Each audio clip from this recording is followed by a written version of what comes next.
A very good morning, afternoon, or evening, whenever you're listening to this, and welcome to this. I'm Rasheed Ogunlaru, coach, speaker, and author. Welcome to this, the latest in my Soul Leader interviews. Soul Leader is all about authentic leadership from the heart, and in this inspiring interviews series, I interview all sorts of leaders and people who are involved in and around leadership. And particularly, I'm really passionate about those people who are heart-centered, to share their thoughts, wisdom, their insights, their journey, a little bit about their life learning here. And I am so thrilled to introduce today's guest, who's Chandresh Pala, who I met a number of years ago. Yes. Business work that I was doing at the British Library. Chandresh, a really warm welcome to you. I wonder if you would be Thank you, Rasheed. Yeah, I wonder if you're kind enough to introduce yourself to everybody. Of course, yes. Thank you. Firstly, thank you for inviting me. It's always been a pleasure talking to you, and I know our paths have crossed many times, so it's great reconnecting with you. So my name is Chandresh Pala. I'm the founder of Cohezia. We are a venture studio, and what we do is we create purpose-driven global businesses. Our goal is really something that I'm really passionate about, which is to really create transformational change through entrepreneurship. You know, that's so wonderful. I'm just sat here thinking, I wish I had my pen and my paper to hand, because I know you're going to be saying so many wonderful things that I'm going to pick up on. There's just so much there from what you put on the table, you know, helping people grow those purpose-driven global businesses. So tell us, Chandresh, so the businesses that you meet, what stages are they usually at? Are they that startup stage? Are they looking for funding? What stage are they at? What stage is that lovely stage that you like working with them? Then we'll explore how you work with them, and of course, picking up on the leadership aspect. Of course, yeah. I mean, I work across different businesses in different ways. So I'm a mentor, I'm also an investor, and also we have obviously Cohezia Venture Studio. So I cover a whole broad spectrum of different ways that I'm engaging with people.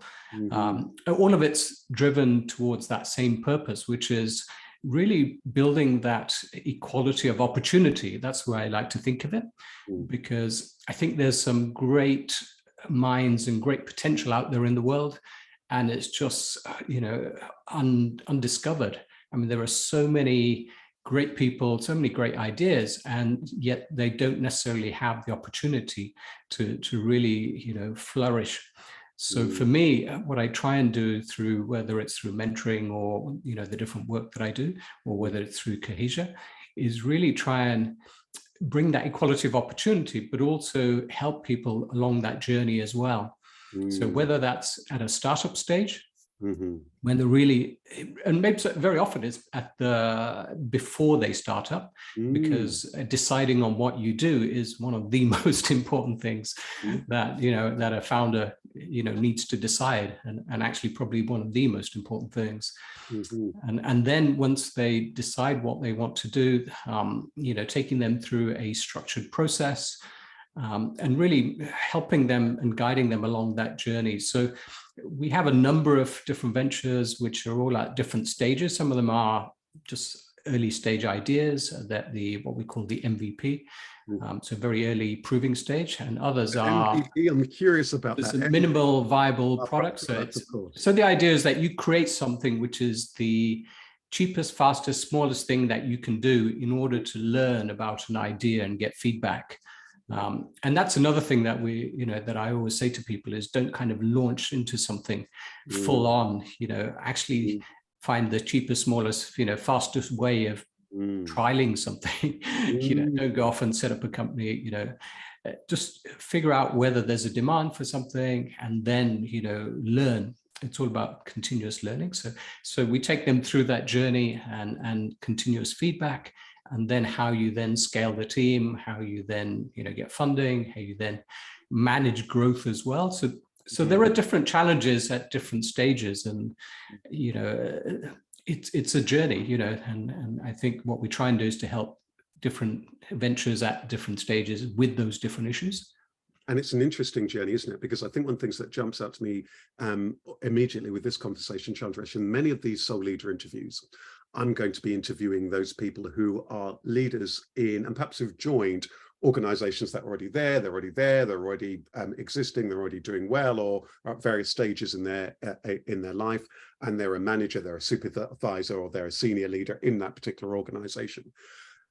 But what's interesting here, isn't it, is the person who is probably, it's their own venture, and they may have started off as one person with an idea, and then suddenly, or there might be a group of people, they're starting on that particular business journey. And then if they're often, many of their dreams are realized, they will have a growing business. And then all of a sudden, very, very quickly, they are a leader. There's a team, there's all sorts of different moving parts on that. So they are a leader as well as being an entrepreneur. And then that leadership journey is very unique and distinct, isn't it? So I'm really interested in us kind of picking up on those themes, because I'd imagine that, Chandresh, one of the things that I think is interesting, and part of where we met was through the British Library's Business and Intellectual Property Centre. That is a resource that helps people on their business journeys. And very often there'll be one person, a bit like in my book, Soul Trader, where there's the one person who has their particular idea, and maybe that they're planning to always be self-employed, or there's one, or they're a solopreneur and so on. But then there are many, many people who actually are starting a business when the whole idea from the word go is about growth and about scale, which is where I guess the kind of work that you do comes in. But it's interesting, in that journey, often we don't really think about that leadership piece. So I'm curious to ask you, Chandresh, when did you first become interested in leadership? Or is it more the case that with you, it was more about when you became interested in business? When did, I kind of want to ask, when did the leadership bit first crop up for you? Was that kind of an incidental, or were you always a leader? Were you always the kind of person that people look to? Tell me a little bit about that in your own journey. I think the way I approach leadership is more about, it's not a job title. Mm-hmm. I think leadership is about having people who are willing to follow you. So if you have people that are willing to follow you, then you are a leader. That's my definition. And a leader has to have some goal. They have to have a big mission. They have to have a big why, which is what creates that attraction for people to want to follow you. A leader really needs to create trust and have compassion, so that people feel that they're being looked after. They feel safe. They feel that you're not going to let them down. So when something doesn't work, they're not you're not going to shift the blame and say, well, it was that guy, and sack that person. So leadership is all about, it's not about having a job title. I think it's really about the person who's willing to stick their neck out and to drive that change, the person that's willing to really be clear on the purpose, be evangelistic almost about promoting that purpose, and looking after the followers. That would be my sort of definition of leadership. And I like that. I like that where you've taken us straight away to this kind of definition of leadership. And I like the fact that you say, well, it's actually not job title. Are people prepared to follow you? And you've got to be very clear on the mission, the thing, and be able to create this environment of trust. So what I like is that you put on the table a whole number of things that need to be really in place for somebody to really be considered a leader. And I'm sure that some of those things, like the trust, compassion, and feeling safe, are things that we can explore, especially here, given for the person who's watching this, who really wants to be an authentic, heart-centered leader. And maybe many of them, Chandresh, might be intrigued already by what you're saying, and that they might feel that many of the people who they've met in leadership, or technically people might ascribe the title leader to, or in management, and to don't have many of those qualities, or struggle with those kind of qualities, or they don't don't feel safe. I was just having a conversation earlier on today with people working in an organization. They're talking about talking about themes like trust and so on. So we've got those really exciting things on the table here. We've got all these things that we're going to load up on the table. But let's go back a little bit. I want to find out a little bit about yourself, because so what I've heard then is that with the work that you do as a mentor, and I like this term, the fusion entrepreneur, and through Cohezia, the work from it, be it funding, this development, and helping people on their way. So you've been in business for a long period of time. Tell us a little bit about, where did your journey begin, and where did your interest in business and business with purpose begin? Did you always know that you wanted to be in that world of business? Tell us a little bit about where it all began for you. For me, I was always very curious about the world, so I literally, as a child, I was out all the time and just exploring and just, wanting to understand how things worked and really just out of curiosity. So I was naturally always interested in how things work, but also with a purpose, because I wanted to understand how things work so that I could make them better. and there's always ways of taking things apart and then maybe thinking, well, okay, maybe there's a better way of doing things. So well, it was that bit, because that's interesting. The curiosity, for many people, curiosity is there from very early on.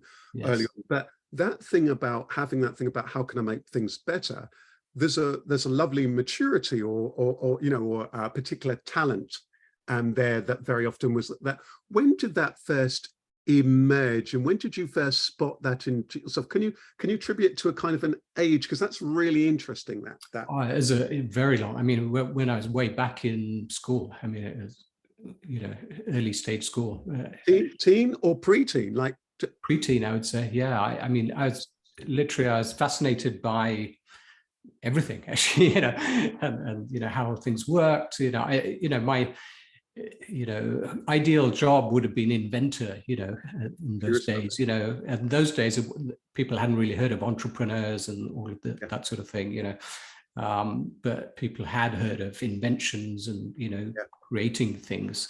So physical things. So it was like physical physical things, how you can make those better, and maybe even things that were kind of other type of processes that might be a physical thing. Was it? Yeah, anything really. And I think it was just a way of thinking rather than anything specific. So I was always fascinated by two things. One, understanding how things worked, and secondly, how you can make things better or solving problems. So a lot of people see problems as issues and challenges, but I see problems as great opportunities. I mean, where there's a massive problem, that's a massive opportunity if one is able to solve it. So, I've always thought in terms of how can we solve that if there was an issue, or if I had some problem with whatever it was, I'd always be thinking, well, how can I make that better? How can this be improved? How can we solve that? And I think that happened, that was at a very early stage. I mean, I ended up studying physics and applied physics. And physics is all about understanding the concepts of the world and the universe and, matter and energy and all those things. But not just for the sake of understanding it. But for me, it wasn't just about understanding it for the sake of it, but then the applied part of it was, okay, now you understand it, how do you then take that and use it in some way? So there was a purpose towards learning, which is, for me, it's really important. Yeah. And maybe that word, and I suspect with this conversation, and I think we both suspected it, that we might go here and then we might go there and always and bring these things back. And it's interesting, isn't it? Because in that exploration, one might go here and then might go there. Where my instinct is drawn to take me to is that thing about purpose, because you've used that word a number of times. And the person who's listening to this, be it that they are an entrepreneur on an entrepreneurial journey, it's their own venture, or whether it is that they're a manager, a leader, a supervisor within an organization, they're likely to be somebody for whom the purpose is really important, whether it's very much a very personal purpose in terms of who they are, what they're about, or what they're trying to achieve in their own life balance, probably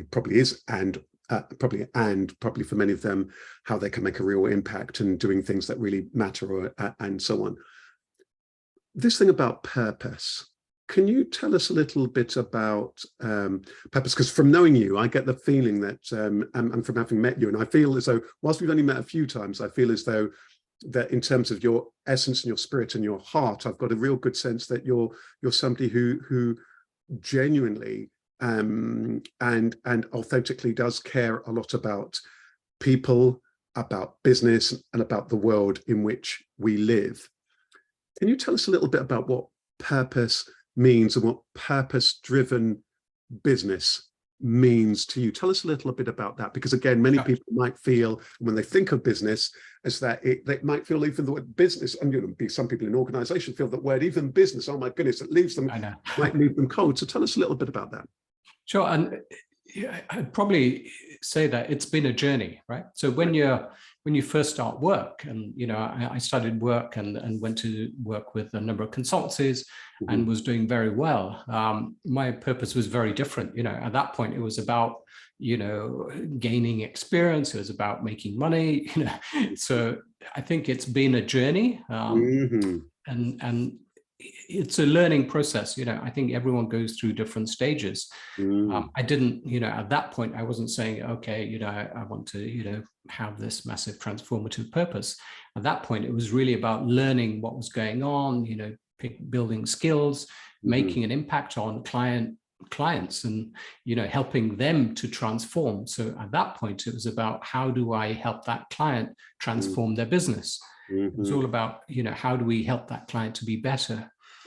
Over time, that's then developed to broaden out, because I think over time we get to realize that there's a big world out there, and actually we want to make a positive impact, and there are different ways of doing that.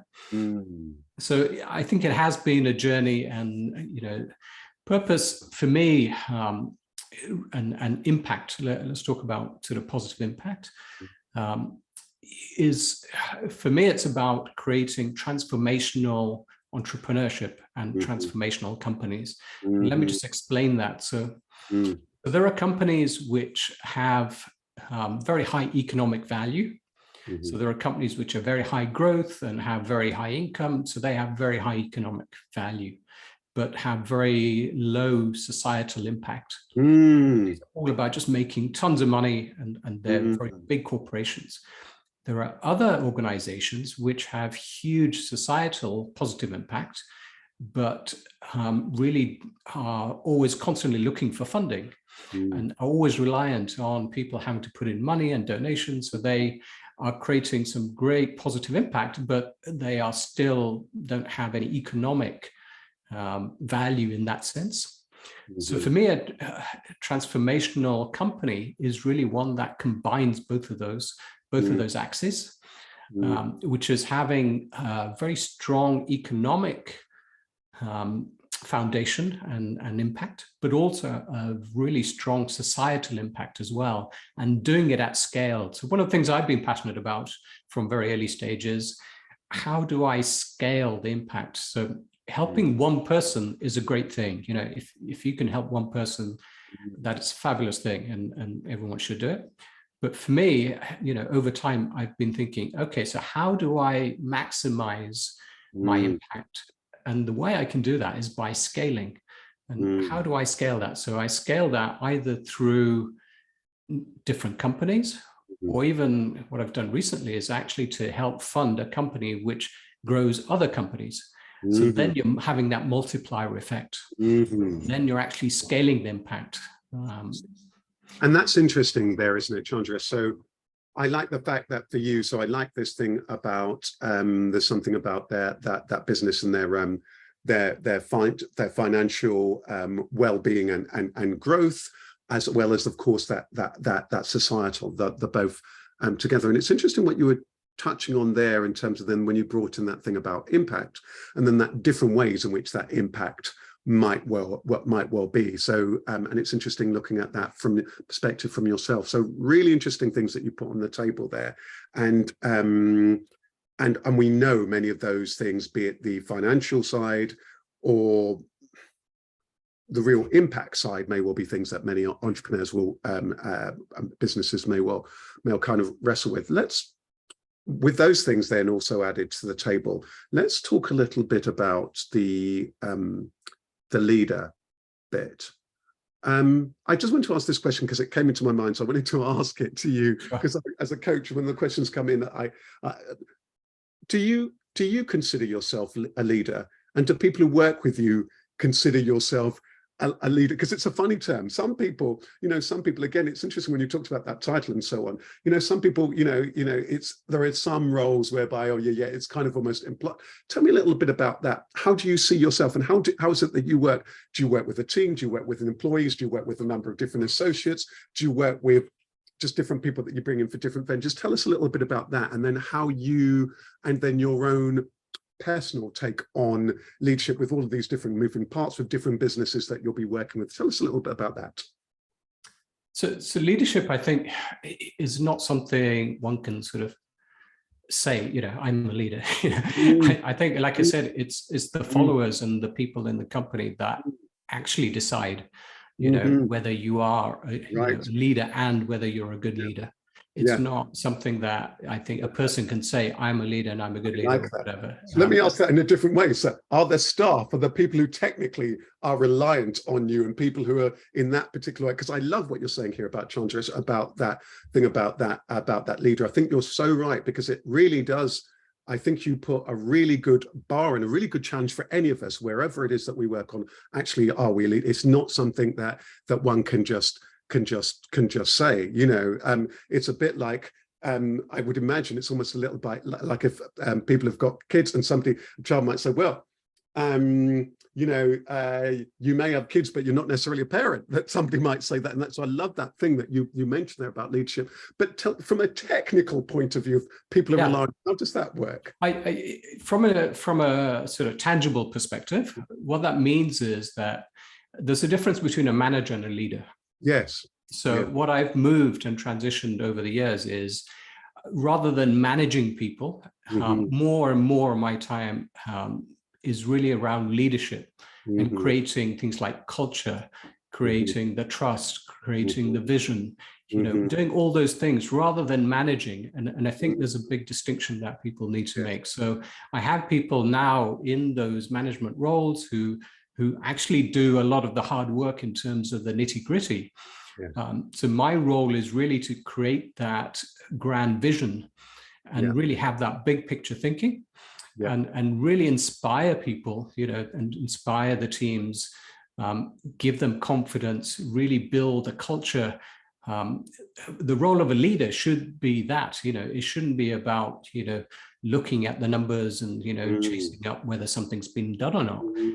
The true role should be, the really creating that really strong, powerful vision.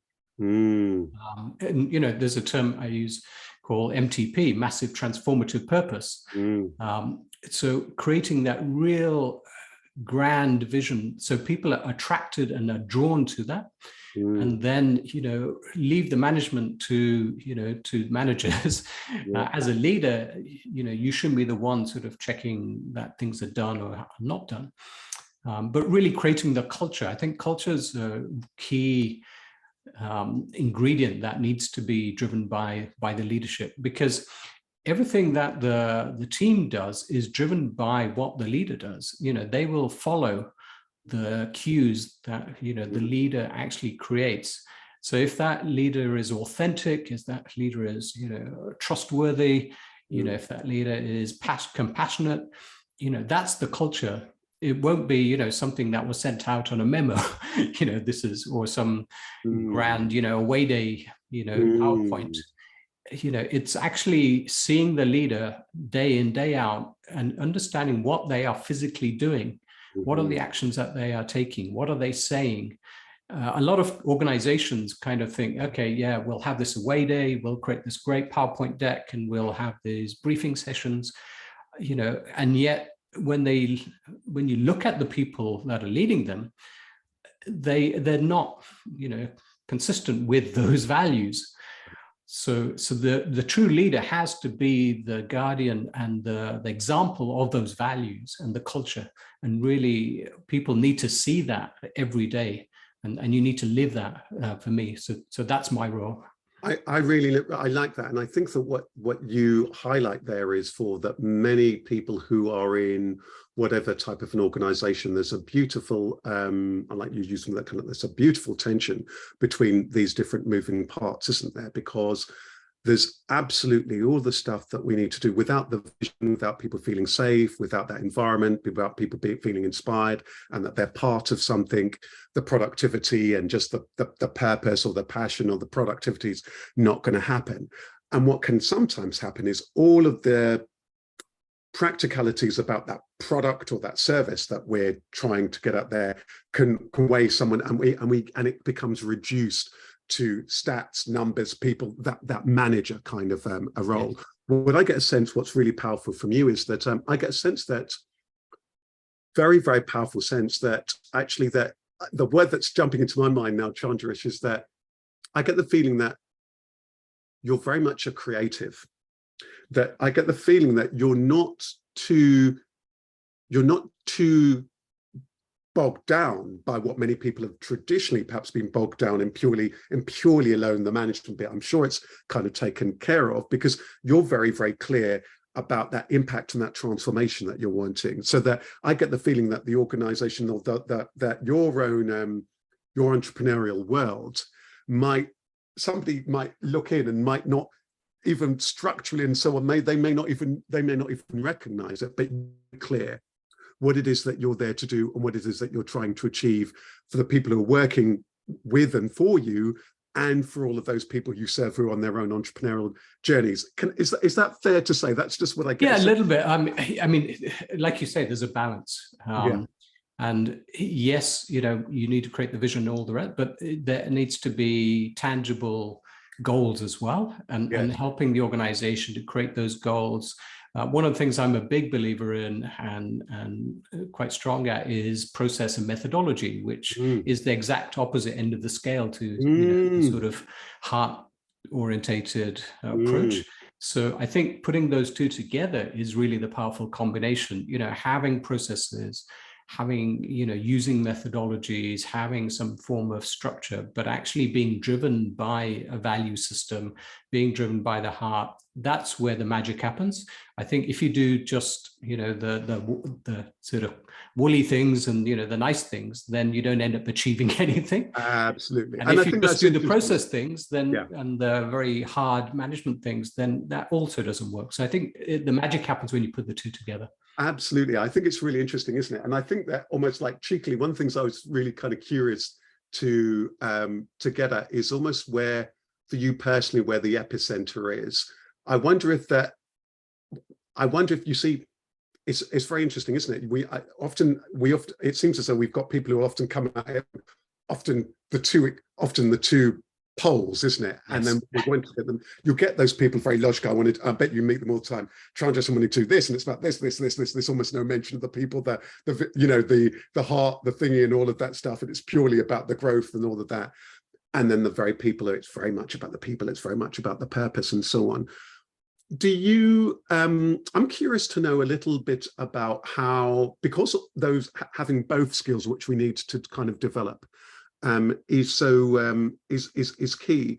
How have you gone about that, Chandresh? Have you got an? I'm curious.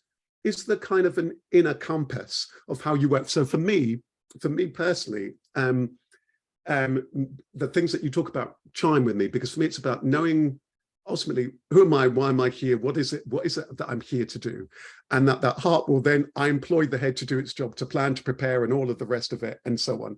And I know that all the practical stuff, all of that stuff needs to be done. I know that many people will be talking to me in terms of that and that, and I have a saying that coaching is my career, but compassion is my business. So I'm very clear that it's ultimately about that. And I work a lot, one of the words you used early on, a lot of it is on trust. I listen. It's almost like a meditative approach, and I know we're going to come on to things like the kung fu and so on, and so on that you do in your third dan and so on.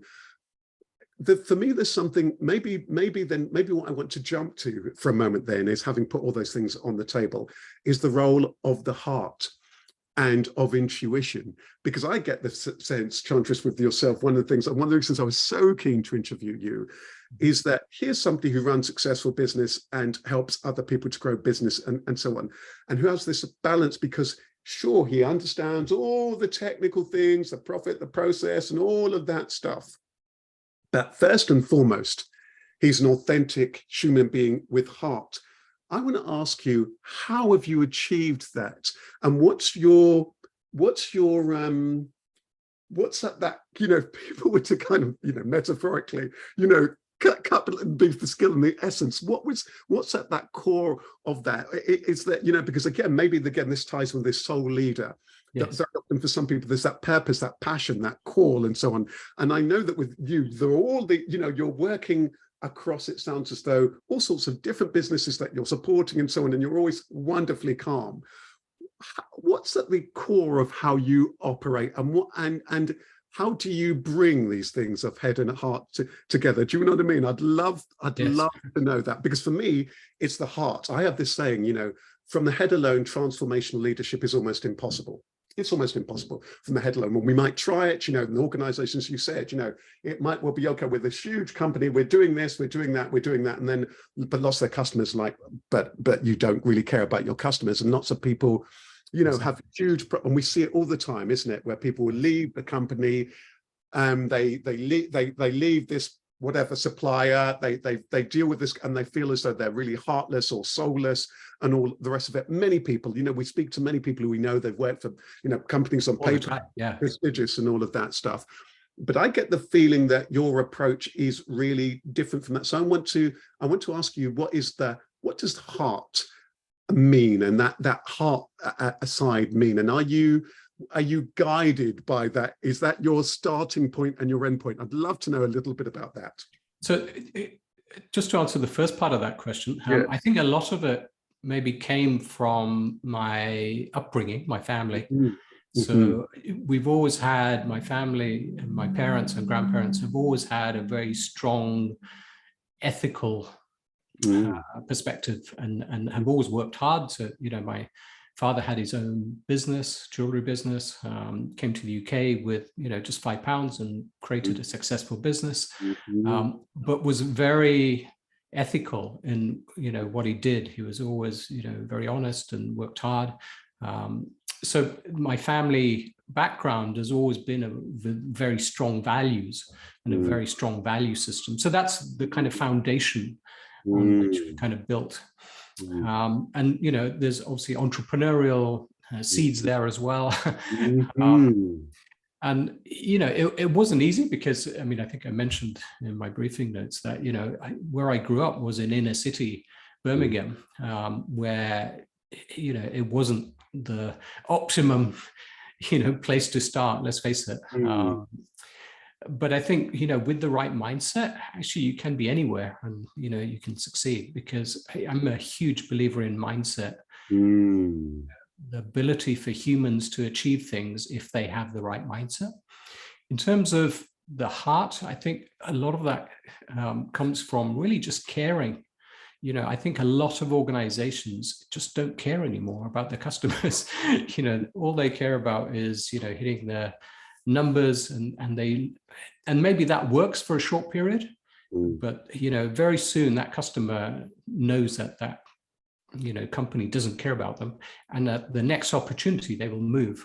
Whereas if you can show passionately that you care about the customer, then basically you may not get everything right. We don't get everything right in my businesses, and we have problems, but our customers know that that's not intentional, and we will do everything possible. We won't sleep, we'll work 24 hours a day to basically fix it. And they know that, so they know that we care. And that's a really powerful force, because just the fact that somebody cares, it's just so rare now. It's, strangely enough, it's actually become so rare in business now for somebody to care. It used to be that you could go to places and say, and complain and say, well, if you don't solve this, I'm going to go somewhere else. But now people go, yeah, fine, go away. I don't care. and yeah, isn't it? As you put, the moment you put that word care on the table, I was just thinking what jumped into my mind, care has such currency, because the business who cares, the customers immediately, oh, that's absolutely fine. The human side, they're very often the customer, when the problem's emerged, isn't it? They recognize that you care, that you want to fix it, and they're present and so on. And when a company cares about them, or about any type of business, any size, they will really often think, there are all sorts of businesses that I barely do any bit, but I can remain on paper a customer and giving them money because they've cared about me in the past. I can think of a number of different examples where, and I believe in what they're about. So it's really powerful what you're saying. So I think, Chandresh, one of the things that might well be worth us exploring in our remaining time is that, and I'm mindful about that thing about mindset, and I'm mindful about the thing about Kung Fu, to bring that in. So that we might have people who are listening to this thinking, okay, I've been really struck by what you're saying there, Chandresh, and your journey and this ethical element that you're putting on the table, as well as the blend of these different things that we need to have, and we don't have the right to call ourselves a leader. It's about care. What are we doing? What's that? Thinking very mindfully about our purpose. But how is it that one can develop these rounded skill sets? Because very often, isn't it, we might have the kind of person in leadership who started off with, it might well be that they've got the things that we might have attributed to a manager. You know, they're good with, they're quite good with, maybe they're quite good with logic, with they might be very pragmatic, managing time, teams, that kind of logic. Or perhaps they might lend themselves more to things that we tend to label the leadership elements. Mm-hmm. What would be your tip to, let's take, for example, the kind of person who comes to you, they're an entrepreneur, they've got perhaps a good idea, and they're on that journey of growing this purpose-led business.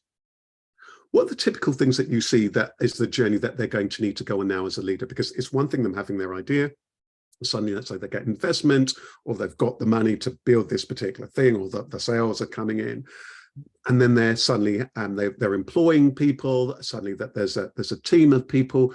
Chandresh, talk us through what you feel are the kind of skills that need to be developed from your perspective. Or is it that what we need to do, that you've also put on the table, is actually what you might say is that actually, let's first of all put those to one side and now talk about the mindset that somebody's going to need to have, because I imagine that actually my instinct now need to go to mindset. Absolutely.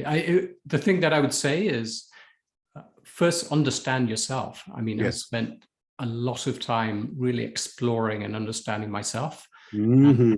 Really understanding from a very tangible perspective, for example, doing various tests to understand what are my key strengths, what are my value system, where are the things that I'm naturally good at, what are the things I'm not so naturally good at, and there are various techniques for doing that, because it's always going to be better if one focuses on one's strengths rather than trying to sort of do something a way which is suitable for somebody completely different. And there isn't just one path. And that's one of the most important things that I discovered and over a long time is when you speak to people, they go, oh, you should be doing this because that works for them. But that doesn't necessarily work for you because you're a very different kind of person, or it's a very different kind of business. So really understanding, what you are good at, understanding what is your purpose, understanding what you want to achieve, and putting all of that together in this, what I call the golden intersection. So what do you love to do? What are you naturally good at? What does the world need? And what can you get paid for? If you draw that as a Venn diagram, and there's a golden intersection in the middle, that's where you should be focusing, because there are certain things, I might say, for example, I used to play basketball at school. Now, you know how tall I am. I am not going to make the NBA, right? Because it's just not going to happen, right? So I may love doing that, but then I'm not going to be naturally good at that, right? So there are things that I love doing, but then I am naturally good at, and then can you make money from it? So does the world need certain skills? So you may be some expert in some really obscure thing, but actually there's no demand for it. So identifying that combination, what I call that sort of golden intersection, I think that's the sweet spot where I think entrepreneurs should focus. Yeah. And once they have that, is really find, a real big problem to solve and be really committed to solving that, which fits within that. I really like that. And I think that what I love about what you've put there on the table there, Chandresh, is that that's very powerful and important for the people who are on that entrepreneurial journey. It's their own venture. or perhaps getting involved, or they've been perhaps got skills that people are asking to go on board with their own venture. But also what you put there for anybody who's in an organization, whether an employee, whatever level of management or whatever title that they might have, or where they're leading in some way, shape or form. That also, what I like about that, that poses a question for them to sit with about their environment.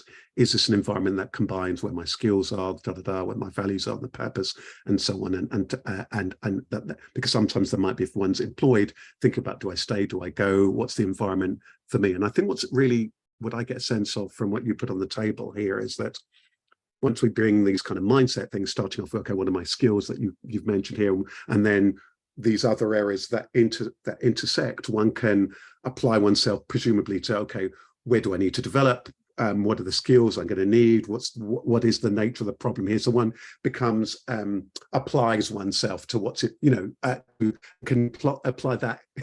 I always see with you this almost like an engineer kind of thing, kind of mindset.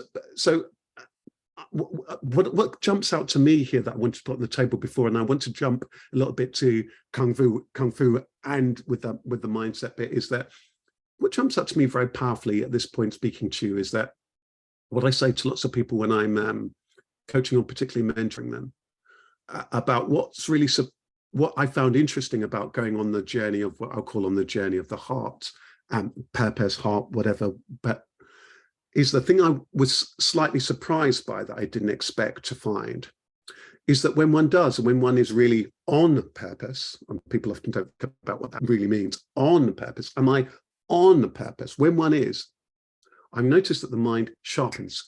It becomes incredibly sharp. Who am I? Where am I at? One's very clear. Clarity, isn't it? Yeah. Clarity. Yeah. Powerful clarity. Really powerful clarity, which I would argue outstrips when we're just trying to blindly, or very, in a very limited way, I'm wanting to achieve this and that and that. It's far sharper. Tell us a little bit more, Chandresh, about this, because of course, what I think is powerful that I get a sense of from your work is that you really, you help those entrepreneurs with all sorts of the hurdles and challenges and practical things that they need. Tell us a little bit more about that mindset that they're going to need throughout that journey. Carry on with that. So again, okay, I've now realized, okay, what are my strengths? I've recognized them. Where is this particular place of need? And okay, yes, the business is doing that. We need to pivot this way. What other things would you say to the person who's listening to you now, Chandresh? What other things would you get them to look at, or to think about, or be mindful, or questions to ask themselves? Yeah, I mean, the clarity is absolutely critical. Yes. Being clear on what you want to do, what problem you want to solve, where your strengths are, that is just so important. I mean, I meet entrepreneurs, and I know you do as well, that are like pinball machines. They're kind of bouncing around all over the place, and they're jumping between, oh, I heard this is good, I heard this is, the in thing route, so they jump on that. And they're just literally like pinball machines, right? I love you say that. If I dare say, I have this saying at the beginning of the Clarity chapter of Soul Trader, and Clarity also the beginning of Soul Leader, I have this saying, until you're clear, nothing's clear. Once you're clear, everything's clear. And of course, we need to come back constantly because the world's constantly changing to remain clear. But I think what you're saying here, Chandresh, is really powerful, because then because otherwise I am going to be like, I'm all over the place. And what I also get a sense of from how you say that is that whatever my environment, okay, if I'm in an organization, okay, what do I need to do? What challenges am I having? Is it people related challenge? Is it personality? Is it about the process? It becomes easier to then begin to identify where I'm at and what perhaps I might need to do or address or learn, even if I might not know. I can still ask the questions to help me gain clarity, or no, I need to reach out, or is it about training? Is it about gaining a mentor, and so on? So there's the clarity piece. Anything else that you would want to? Yeah, I would say in terms of the clarity, it's not something that you can just sort of sit there, meditate on, it becomes clear. I'm a believer, and this is for me as well. I went through a journey where I tried different things. The best way of getting clarity is by trying something. You can read about something, and you're not going to learn how to ride a bike by reading a book, right? So sometimes what seems like your ideal job or your ideal venture or your ideal industry, you can actually start doing or working in that industry, and then you realize actually maybe it's not quite what you expected. And the best way of getting that clarity sometimes is not just to spend months and months thinking about it, but actually getting to that environment and experience it, understand what it's really like to be in that industry, talk to people and actually put yourself in that situation. That will accelerate the clarity significantly. I think a lot of people don't do that. They just think in terms of, the theory. Yeah, I think that's such a powerful point. Tell us, because time, I mean, I could easily speak to you all day, because time is beginning to run against us a little bit. Tell us a little bit about, and this would be a lovely way where we can realize that time isn't just linear. We can kind of, play with time, manipulate time in a way. Mechanics, yeah. Yes, Relativity. Absolutely. Kung Fu. You recently got your, is it that third That's right. Tell us a little bit about Kung Fu and relate that to us to this thing about not just leadership, but this authentic, heart-centered leadership that we're talking about. Tell us a little bit about that and your journey and how you see Kung Fu and its relevance for you. Sure. I mean, I'm very often applying Kung Fu principles to business and mentoring and leadership all the time. When you actually are in the dojo, it doesn't matter what job you have, how much money you have, what position you are, all of that goes out, is left at the door. Is what we say. The space that we call the Kung Fu thing, that term. Yes, yeah. So once you come inside, yeah, basically, it doesn't matter if you're a CEO, if you are, multimillionaire, doesn't matter if you're on, if you're not working, doesn't matter if you're young, if you're old, whatever, it doesn't matter. All of that gets left at the door. All the egos get left at the door. So it's an environment where you're stripped of all those titles and, all the other things. And it's just you with the other people just there. So that's a great leveler. And the respect is earned there, so the way that you get respect is by earning it, by being better, by training, by helping other people. And part of you getting a grade is to actually be teaching other people and, be demonstrating and helping them on their journey. So that's a really important thing. You're talking about leadership. So leadership comes from not how much money you have, the titles, all the rest of it. It's actually through respect that is earned, and it has to be earned, the hard way, and sometimes it's very hard. There's also the aspect of, as an entrepreneur, one of the key things one needs to be able to do is focus when under pressure. There's nothing like, being in, a class and being under training or sparring to really help you focus and do that under pressure, and to be able to really manage your state. I'm a big believer in, people being able to manage their mind and their state. And also, when sparring is scary. I mean, I'm not a naturally aggressive person, as you can probably guess. So sparring and some of the stuff that we do is not a natural thing for me. And being able to face up to somebody without fear is actually the same as being an entrepreneur and saying, I'm going to quit my job. I'm going to, put everything on the line. I'm going to go for this. I don't know what's going to be out there. I might get hurt, financially, maybe not physically, but, financially, I might, get impacted. So yes, being able to do that. And it's powerful because, as you were saying that, and it's the same for the person who's a leader, perhaps in an organization where there's all these things, there's the politics, the thing, and it feels like a battleground. It's like what I absolutely refer to as developing the attitude of an athlete, this discipline, the mastering one's craft, there's all of these things, the mindset, the thing, the respect. I love what you're saying here, Chandresh, because as we head toward this last stage, I feel as though what you did wonderfully, what was interesting, what struck me from this conversation, it's almost as though, and it's a bit like leadership, isn't it? You're kind of, it takes this time, and first of all, what am I doing? Am I here? Am I there? Am I there? There's all of that, and all that groundwork, which is important groundwork. The foundation. And it's like now you're taking us to this really important finishing school, which is a lifelong finishing school, isn't it? Of these things about that kind of approach, because one has to master this thing about both the fact that we're really blessed to be, and very fortunate to be in leadership, and that it's challenging at one and the same time, and that every day there'll be lessons to be learned. Really interesting. Any last things you want to put on the table in terms of mindful about when we think about, we relate Kung Fu to leadership? Because I love what you're saying. I love what you're saying. And for me, it's just music to my ears. Yeah, I think it's about, and relating it to Kung Fu, but also entrepreneurship. I'm a constant learner. I am constantly learning. And I'm also super conscious about everything that I read, I watch, I expose myself to, because all these inputs are what goes in my head. So I'm actually very careful about what I listen to, what the people that I interact with, all of these things. I'm quite selective about all the things, but I'm constantly learning.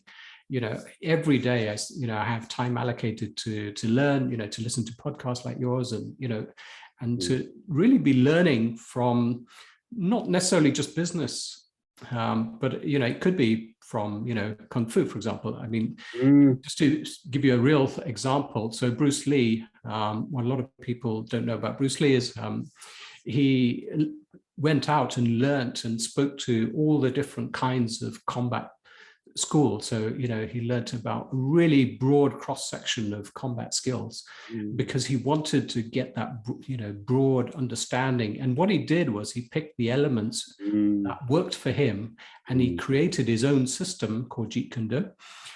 And that is basically, what I'm trying to do, which is to go out, look at all these different disciplines, look at all the different inputs, look at all the industries, pick the best elements and create something that works for me. Now, what works for me may not work for somebody else, but what I would suggest is that everyone does that for themselves and creates that best combination. So that's going to work for them. I love what you said here, Chandresh, because I think just as we wrap up, what I love and what I take away from what you've shared here is there's something about, but I'll often talk about both the head and the heart. And for me, this lovely thing, the word that I didn't appreciate until very, very recently, months, less than a year, maybe, that beautiful word, the discipline, the discipline side of things and the heart, having both, and putting that work and that heart. It's very, very powerful. Any last words of encouragement that you would, actually, let me just put you on the spot. Your 3 top tips for anyone, anywhere on their journey, whatever stage that they are. If you had to distill all of your wisdom into 3 things, 3 takeaways for anyone on that leadership journey, perhaps particularly the people who are planning to grow a purposeful business, particularly with those in mind, but for any leader. So I think being clear, the clarity on the why, what is it that you want to do, and finding that golden intersection, I would say is the first thing. Being really clear on, what you want to do. So, it's a bit like choosing which direction you're going to go in. You're going to travel, and it's going to be a difficult ride. So unless you are fully committed and, it's something that you really want to do, it's not going to work, because it will be challenging, it will be difficult, you will have ups and downs. So to get that clear. The second is really just work on the mindset and the identity. What a lot of people don't understand is really how important identity is. So really think about who is the person that you need to be to achieve the goals that you want to. I love it. I think you will always, end up acting in accordance with your perception of your identity. So, think about who that person is and really start building on that.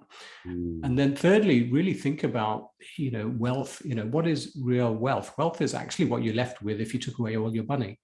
So, love it. I love it. So work on your knowledge, your network, your reputation, your values, because money will come and go, it may go, but that even if it goes suddenly for whatever reason, if you have all of those things, you will make it again. If Richard Branson lost all his money, I can bet you he would actually, make it up very quickly. I really love that. Chandresh, I just want to thank you so much. Thank you from my heart for all of the wonderful insight, wisdom, and just the richness and depth that you've shared here today. I really, really appreciate it. And it makes me think, I just want to offer this to you and to everyone who listens, just because of the richness that you bring to everybody who you meet, and that generosity that you give to absolutely everybody. Strikes me that, there are two things that that are very, very rare, that compassion and wisdom are the rarest wells, in that the more you use them, the more you draw from them, the more you share from them, the deeper it gets. Yes. And there's something magical about that. And thank you for that, from sharing from the well of wisdom, insight, and heart with us today, and with My all pleasure. Yeah. Today. It's been such and I think one of the key things is having an abundant mindset. So, if one has an abundant mindset, then it's not a zero-sum game. By giving to other people, you're not losing anything. It's not a case of I'm losing. There's a world of abundance. If you come from a lack mindset, then you're protective about your skill, your knowledge, all those things. Whereas if you think about it from an abundance perspective, the more you give, the more you create. So I think that's a good pointer as well. Thank you so much. Well, I'm going to leave you there. Thank you so much for sharing with us. I'm going to stop our recording, and thanks. Oh, but could you just tell, for people trying to find,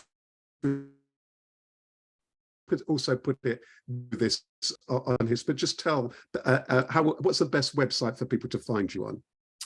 So I'm on LinkedIn, Chandresh Pala. That's probably the best way to connect with me, or cohezia.com. Brilliant. And that's Cohezia for everyone, and COHEZIA. Yeah. Fantastic. Oh, Chandresh, thank you so much again for all of your time. Thank you for inviting me, Rasheed. Yeah, it's been a pleasure. Such a pleasure.